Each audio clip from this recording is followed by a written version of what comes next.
நோவாவின் கீழ்ப்படிதல்.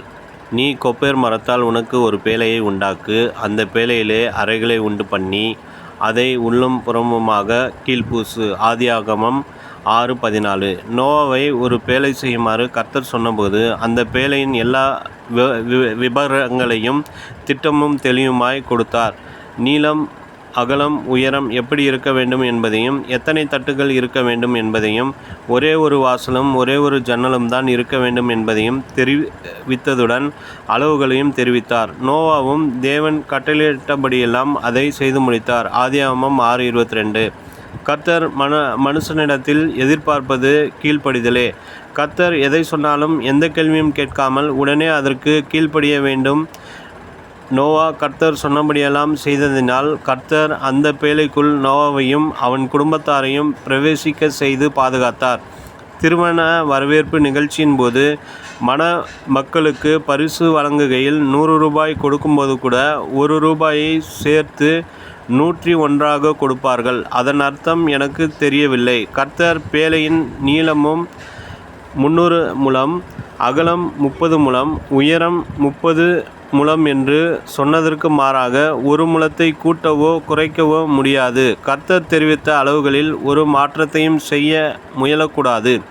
வேதம் சொல்லுகிறது, கவலைப்படுகிறதினாலே உங்களில் எவன் தன் சரீர அளவோடு 1 முழத்தை கூட்டுவான். மத்தேயு 6:27. கர்த்தர் எந்த அளவிலே உங்களை வைத்திருக்கிறாரோ அந்த அளவிலே ஒன்றையும் கூட்டாமல் நிலைத்திருக்க வேண்டியது உங்களுடைய கடமை. கர்த்தர் மோசேக்கு ஆசரிப்பு கூடாரத்தை கட்டும்படி சொன்னபோது எல்லா அளவு முறைகளையும் திட்டமும் தெளிவுமாய் கொடுத்து விட்டார். மோசே அதில் ஒன்றையும் கூட்டவும் இல்லை, குறைக்கவும் இல்லை.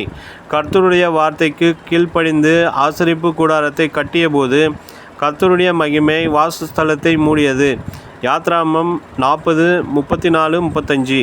அப்படித்தான் தேவாலயத்தை கட்டும்படியான வரைமுறைகளை கர்த்தர் தாவீதுக்கு எழுதி கொடுத்தார். சாலமோன் அந்த அளவிலே தேவாலயத்தை கட்டி பிரதிஷ்டை செய்தபோது கர்த்தர் அந்த ஆலயத்தை அங்கீகரித்து மகிமையின் மேகங்களோடு வந்து இறங்கினார். கர்த்தருடைய வார்த்தையின்படி உங்கள் ஆவிக்குரிய வாழ்க்கையை அமைத்து கொள்ளுங்கள். வலதுபுறமோ இடதுபுறமோ சாயாமல் வேத வசனங்களின்படி நடவுங்கள்.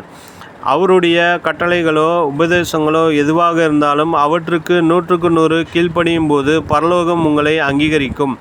தேவ பிள்ளைகளே, கர்த்தருடைய வார்த்தைக்கு முழுமையாக கீழ்ப்படியுங்கள்.